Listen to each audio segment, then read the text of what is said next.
నమస్తే, welcome to Bharati TV. నేను బాపయ్య. నిన్నటి నుంచి మనం చూస్తున్నాము సోషల్ మీడియాలో ఎక్కడ చూసినా మాధురి రాథోడ్, ఈశ్వర్ సాయి గురించే మాట్లాడుకుంటున్నారు.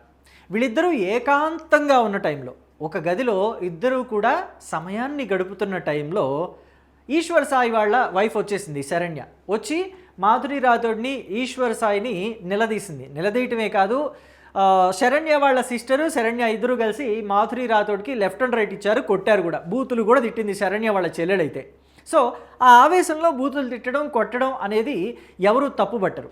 కానీ ఇక్కడ సపోర్ట్ అంతా ఇప్పుడు మాధురి రాథోడ్కే వస్తుంది. నిజానికి మాధురి రాథోడ్ని ప్రతి ఒక్కరూ కూడా వ్యతిరేకించాలి. సోషల్ మీడియాలో ప్రతి ఒక్కరూ కూడా మాధురి రాథోడ్ దుమ్ము దులిపేస్తూ ఉంటారు అని చెప్పి నిన్నంతా ఎక్స్పెక్ట్ చేశారు. ఎందుకని అంటే ఈశ్వర్ సాయికి ఆల్రెడీ పెళ్ళయింది, ఒక బాబు ఉన్నాడు, భార్య కూడా ఉంది. కాబట్టి ఈశ్వర్ సాయిని ట్రాప్ చేసింది మాధురి రాథోడ్.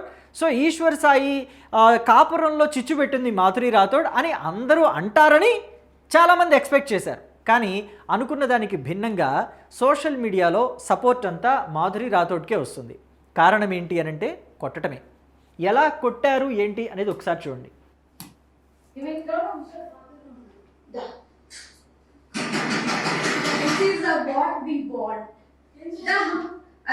ఇది మీకోసమే మేము వచ్చాం. యాక్చువల్లీ పెళ్ళడా నీకు ఏమవుతుందా? నీకు బిడ్డ మీద ప్రేమ లేదా?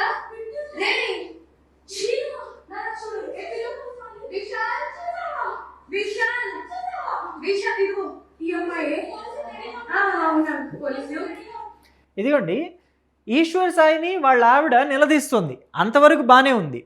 ఈశ్వర్ సాయి వాళ్ళ ఆవిడ శరణ్య రియాక్ట్ అవ్వాలి, అది ఓకే. కానీ ఈశ్వర్ సాయి వాళ్ళ వైఫ్ శరణ్య కన్నా మరదలు ఎక్కువ రియాక్ట్ అవుతూ ఉంటుంది ఇక్కడ. అది ఏంటో అర్థం కాదు. అంటే ఒక మనిషి తప్పు చేస్తున్నప్పుడు మనం పట్టించాం కదా అనే ఎగ్జైట్మెంట్, ఓవర్ ఎగ్జైట్మెంట్ ఆవిడకి ఏంటనేది తెలియట్లేదు. కానీ ఇక్కడ అక్క కాపురం పాడైపోయిందని బాధ ఉందా, దుగ్ధ ఉందా, లేదంటే ఎవరినో మనం పట్టించాము, ఎవరినో మనం రెడ్ హ్యాండెడ్గా పట్టుకున్నామనే ఆనందము, ఎగ్జైట్మెంటే ఎక్కువగా ఉందో ఆవిడలో అర్థం కావట్లేదు నాకు. సో ఇక్కడ ఏంటంటే ఈశ్వర్ సాయి వాళ్ళ వైఫ్ మాధురి రాథోడ్ని తిట్టింది, కొట్టింది. ఎదిగోండి,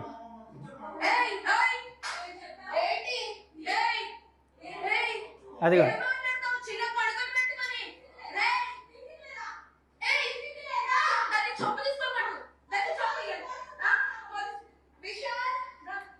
ఇక్కడ మాధురి రాథోడ్ అతనితోటి ఎక్స్ట్రా మెరిటల్ అఫైర్ పెట్టుకుంది అని చెప్పి ఈశ్వర్ సాయి వాళ్ళ మిసెస్కి కోపం రావటంలో సహజం. అది ఎక్కడ తప్పు లేదు. కోపం వస్తుంది ఎవరికైనా సరే. తన భర్తతోటి వేరే అమ్మాయి అఫైర్ పెట్టుకుంది అంటే ఎవరికైనా కోపం వస్తుంది. కానీ ఇక్కడ శరణ్య మాటలు మాత్రం చాలా విచిత్రంగా ఉన్నాయి. చూడండి ఆవిడేం మాట్లాడుతుంది అనేది ఒకసారి మీరు వినండి. నా పేరు శరణ్య, నేను ఈశ్వర్ సాయి ఈశ్వర్ సాయి వైఫ్ని. బేసిక్గా నా హస్బెండ్ నార్మల్గా అయితే మాత్రం మా రిలేషన్ 7 years బట్టి ఎప్పుడు ఎలాంటి డిస్టర్బెన్స్ అయితే లేదు. ఓకే, ఇట్లా చెప్పాలంటే నా హస్బెండ్ నేను ఈ 7 సంవత్సరాలు ఒక్కసారి కూడా నేను ఎప్పుడు ఇలాంటి పొరపాట్లు ఎప్పుడు చూడలేదు. టెక్స్టులు, మెసేజ్లు నా దగ్గర ప్రూఫ్లు ఉన్నాయి. చూపిస్తే మాత్రం మళ్ళీ ఇట్లా ఎలా వస్తుందంటే మరి నా హస్బెండ్ కూడా చెప్పడం ఏంటంటే తనే ఇట్లా నాకు కొంచెం అంటే మా ఆయన శుద్ధపోస, మా ఆయన లొల్లాయి పాప, మా ఆయనకి ఏమీ తెలియదు, పసిబిడ్డ లాంటి వాడు, ఆ అమ్మాయే ట్రాప్ చేసింది, ఆ అమ్మాయే వల విసిరి వల పన్ని మా ఆయన్ని చేజిక్కించుకుంది అన్నట్టుగా శరణ్య చెప్పుకొస్తున్నారు. నిజానికి 2 చేతులు లేనిదే చప్పట్లు రావు, శబ్దం రాదు. ఒక చేత్తో ఎట్లా వస్తాయి? 2 చేతులు ఉంటేనే చప్పట్లు వస్తాయి, శబ్దం వస్తుంది. ఇక్కడ శరణ్య మాత్రం ఆ అమ్మాయిదే తప్పు అన్నట్టుగా చెప్తోంది. ఇక్కడ ఆ అమ్మాయిని కొట్టారు, తిట్టారు. నిజానికి వాళ్ళు చేసిన అతిపెద్ద తప్పు ఏంటంటే కొట్టడం, తిట్టడం కాదు తప్పు, వీడియో తీయటం తప్పు. ఇక్కడ వీడియో తీశారు చూడండి. ఈ వీడియో తీసి సోషల్ మీడియాలో పెట్టారు. ఇప్పుడు మాధురి రాథోడ్ గురించి ఎవరికీ తెలియని విషయం బయటికి తెలిసింది, అదొక మిస్టేక్.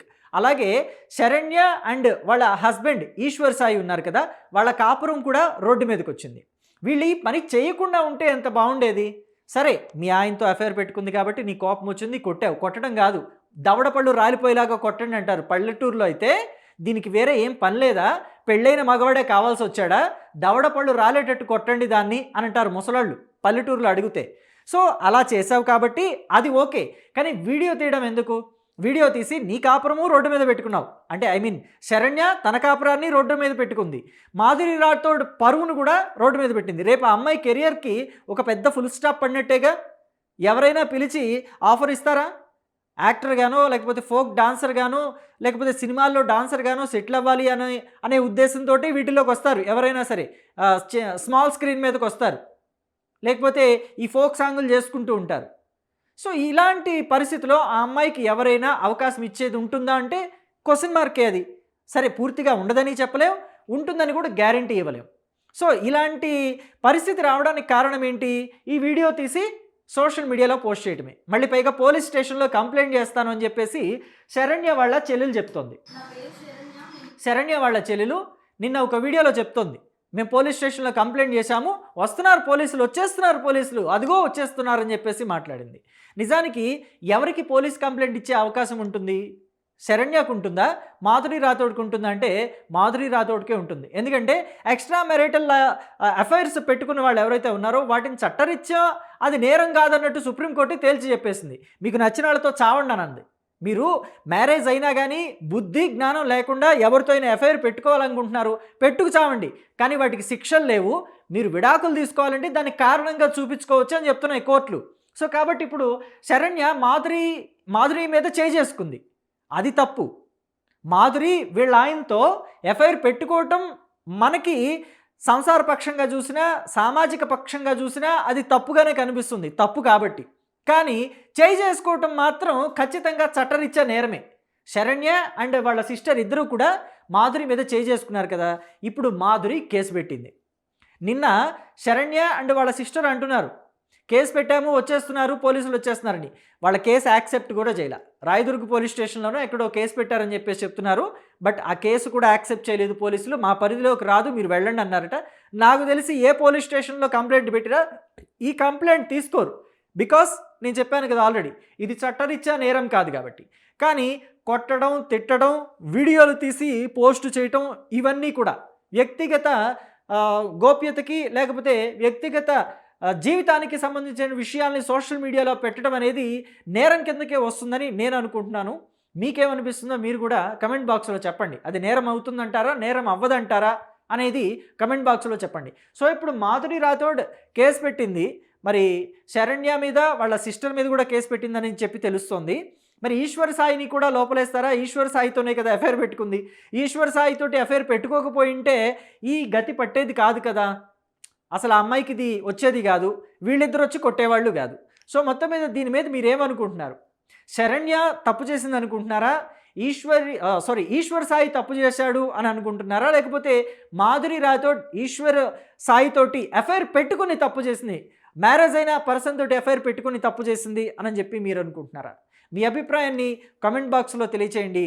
అలాగే ఎవరు చిక్కుల్లో పడబోతున్నారు, ఎవరి పని సీన్ సితార్ కాబోతుంది, ఎవరు ఇబ్బందుల్లో పడబోతున్నారని మీరు అనుకుంటున్నారో దాన్ని కూడా కమెంట్ బాక్స్లో చెప్పండి. Thank you.